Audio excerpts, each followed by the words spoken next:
Hey everyone, thanks for listening to the Sergio Nazzaro podcast. I'm Sergio Nazzaro, the founder and CEO of, my life. I've grown up here in Colorado and I've decided to stay put as I continue to pursue being an entrepreneur and growing my business as a real estate agent. Prior to this, I graduated from the United States Air Force Academy and served my country for 11 years before becoming a CrossFit coach.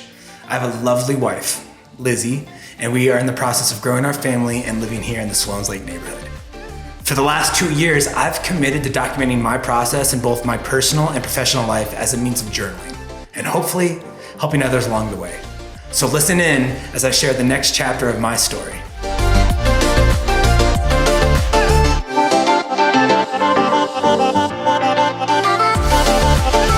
What's up, everybody? Welcome back to episode 4 of my podcast. And I'm having to record this one again early because I'm leaving for Taos, New Mexico tomorrow morning to go to a wedding for 2 of my closest friends, John and Lori. And what's awesome about this wedding, there's a lot of things that are awesome. But one of the best things about this is I've known both of them separately for over a decade now. And I've got to know them both very closely. They're both fantastic people. And they asked me to officiate the wedding.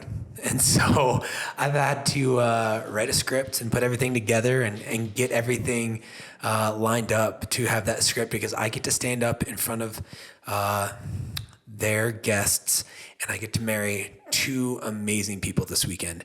And I've had the opportunity to do this twice before. One time for my buddy Dane and his wife Jody, and then another time for my buddy Dan and his wife Kristen. And the magnitude of the moment doesn't fall short of me. I think I understand how important it is, but what I love about it is that 2 people asked me to participate in something that is the biggest day of their life. And I'm so excited to watch these 2 because they've gone through so much, both separately and together, and they've grown so much. And I'm excited for them, right? I got married not too long ago. I got married earlier this year. And that day flew by. It's wild how everybody tells you it's going to fly by and how you should stay present.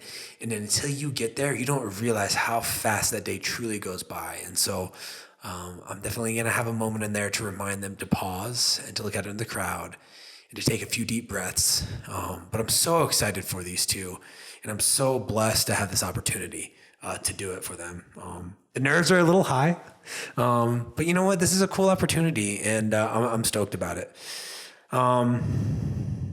Tomorrow, Friday, also marks a big milestone for me. For the 2nd year in a row, I will have sold $30 million in volume in real estate. And last year, I was only the 2nd person ever in my organization to do it. It's a pretty big milestone. And back in February of this year, when we were setting our goals, or when we were reviewing our goals, I went to my managing broker and friend Ryan Carter, and I told him, I was like, listen, man, I know I said I wanted to do 30 again this year, but it stressed me the fuck out. And I don't want to do 30 this year. And he told me, like a good leader does, he told me, he goes, why don't you just reevaluate what's important to you and do it your way? Because at the end of last year, my goal was to hit 30. My goal was to be number 1 in the brokerage, and I didn't get there. But I ran myself ragged because of it. And I was working so hard, and my only focus was work. And I sacrificed relationships, and I sacrificed really important time for dedicating so much of my efforts into one thing. And then I got to 30 million, and I still had this hollow feeling. And the reason is because I didn't do it for me. I didn't do it for the right reasons. And so I am so fortunate that Ryan was willing to work with me and be a good leader. And it's funny that I find myself with 3 months left in the year, and I've already eclipsed what I did in an entire year last year. And I didn't really want to share my successes, but what I'm trying to get to is a big moment in my life is tomorrow, and I've eclipsed what I did last year. And I share that with you guys because I am proud of my fucking self. And I think a lot of times we don't share things that we're proud of. Like when something happens and we have success, we tend to play small because we don't want to impact other people.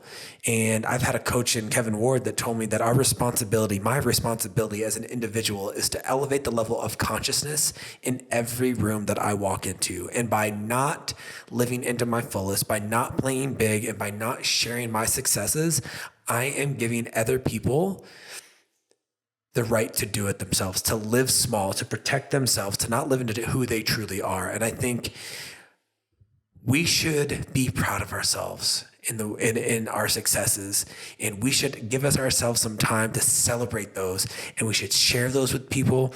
And we hope that in doing that, it motivates people, or at least gives people, some inspiration that, if he can do it, I can do it too. Because I'm not special. I have my own special gifts, but I'm no different than anybody else out there. I just chose to work, and anybody could do it if they wanted to. But I am so proud of myself for the way I did it this year, that I took a step back.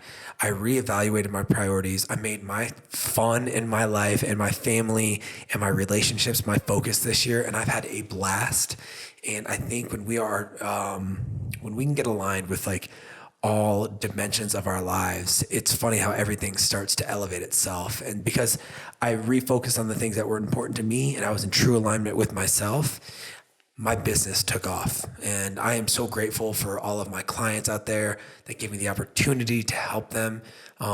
The ones that were there as I was going through some growing pains and growing my business, right? Like, I don't want that to fall short. But I'm truly grateful that I have, clients and friends, and that I have a family and a wife and a sister that support me along the way. And I'm just stoked about this accomplishment. But more importantly, like, don't play small.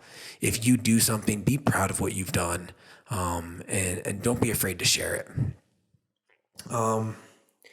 Part of getting to 30 million is working with a bunch of different clients. And in the last 2 weeks, I've had two separate groups, so two different couples, come to me and basically tell me that they were tired of working with their previous agent, that the experience they had with the agent that they were working with previously was not a good one. And there was some overlap in what the other agent was and was not doing. And I think a lot of the overlap is they lacked clarity on the process. They lacked clarity on why they didn't get offers accepted. They didn't understand what was supposed to happen once you got it under contract. They didn't even get any idea or any input from their agent on where their offer should be. And in no way am I saying that those are bad agents. I think it'd be very short-sighted of me to say that, you're a bad agent and I'm a good agent. This market is really tough, and this market doesn't care how long you've been doing real estate. It doesn't care who you are. All it cares about is that you help your clients navigate the home buying process by allowing them to put their best foot forward and write their strongest offer. Now, what I found is I can make a recommendation to my clients on what I believe it will take to get an offer accepted. And that is just a recommendation. But what I found that they really like, these two new clients that I've been working with, is that they want my thoughts. They want my opinion. They want me to share my knowledge. And, one of the things that I've tried to really embrace as a real estate agent is I want to provide my client with three things: clarity, control, and confidence. Clarity in the sense that I have a process. I know what that process is. You're going to have insight into what that is, right? You're going to know everything along the way. You're going to know what to expect. You're going to have clarity into that. Control. My job as a real estate agent is to educate you, is to provide you with all the information that you need to make an educated decision. I have the process to get you from, point A to point Z. But in between there, you're the one driving the ship. You're the one making the decisions. You're the one who has to make the decisions that's best for your family. I'm just making sure that you're looking at the right map with the right information, and also providing my thoughts and input when necessary. And I know in my experience that when you have clarity on the process and the insight into everything, and you are in control of your decisions, and those decisions are based off of educated, you have information, you can make educated decisions, you're inevitably going to have a lot of confidence. And that's one of my promises to my clients. That's one of my commitments, is that when you are at the closing table and you're signing on that dotted line for 30 plus years on a mortgage, spending a fuck ton of money on a house, that you felt confident in what you've done. That's the whole point. Like, it's not about this thing where it's like this elusive thing that real estate agents do. What we do is not hard. No agent should make you feel like an idiot. No agent should make you feel like the questions you ask are dumb ones. No agent should be able to provide you with clarity on every single part of the process. They are the experts. That is my commitment, is clarity, control, and confidence. And what I've seen in these last 2 clients that I'm working with is they lacked all of those. And that is not their fault. And I'm not saying their agents were bad, but their agents did do them a disservice. And you can't do that to people. This is one of the biggest investments people are going to make in their life. And they deserve to have somebody in their corner who is competent and knows what they're doing. So I would encourage you, whether you are getting ready to buy your first home, an investment property, you're getting ready to sell a home and buy a new one, wherever part of your journey that you are on, make sure that you interview your agent. Make sure that you understand who they are, why they're doing it, their processes. Go and read their Google reviews. Understand what other people are saying about them. Right? Don't let them just do the talking. Go check. If you want to talk to some of their previous clients, hell, ask them, right? There's no harm in getting references. I'll happily give you some of my references, both good and bad. I'll let you talk to them. And you should do your due diligence, because you're going to partner with somebody and you want to make sure that they're a great agent, because this market is fucking hard. And as a home buyer, you need to have somebody who is really good at what they do. And a lot of people will argue, well, when I'm selling my home, I don't need a great agent. All you guys do is put a sign in the yard and the home on the internet. And I would encourage you to find an agent who has a process. Find an agent who can maximize the amount that you're going to get on your home to ensure that the biggest asset you have provides you with the biggest return possible. And I'm here as a resource for anybody. And I mean anybody. I'll help anybody with that. But I would say, do your due diligence and talk to people. And before you partner with somebody, before you settle in with somebody, make sure that it's the right person. Man, that was quite the soapbox. I was on there for a little bit. Sometimes I get like so heated about when people get taken advantage of, or people get shitty fucking service from a real estate agent, because it doesn't need to be that way. And there's no wonder I get like all these, trolls trolling me on the internet, telling me how like realtors are pieces of shit or that we're scum. It's like, we've done it to ourselves. Hey, National Association of Realtors, maybe up the bar on what it takes to be a real estate agent. Maybe make it a degree. Maybe make the dues high enough so that you can't just have random ass people selling homes 1 or 2 times a year, trying to collect a paycheck and doing it on the side, when you need to have people who know exactly what they're doing. And I'm not saying part-time agents don't know what they're doing, but you should have somebody who is well-versed and is in there, and it's your responsibility as the Association of Realtors to ensure that our career field isn't a bunch of used car salesmen and people who don't know what the fuck they're doing, and they're just collecting a paycheck. There's a reason we have a bad name, and you guys can fix it. But you guys know me. I tend to not wait for help. And so until that does happen, until those standards change, I'm going to do everything I can to fix it inside my world and make sure that I'm doing everything I can for my clients. And what I love is that I'm a part of an organization with 8Z Real Estate here in Denver, Colorado, and they have a standard. And that's what I love about them as well. And I think this next thing that I want to talk about, it's pretty funny how these have all tied together. I had no intention of these tying together, is, in doing $30 million a year and being a part of this organization. I've been working with my coach on talking to him about just patterns in my life. And for the longest time, I've had this pattern where every 3 to 4 years, I would, either change my career, or I would break up with a girl, or I would start at a new gym. And it was because I was getting bored, or it was because I needed to prove myself. I needed to have that, that drive. And I am really good at manufacturing like storylines in my head to get an edge, to get a chip on my shoulder and get an edge and to work my tail off. And I heard a quote that says, you can't manufacture desperation. And at first I was like, yeah, that's crazy. You can't manufacture desperation, right? Either people are in a position where they have to work hard and get out of it, or they're not.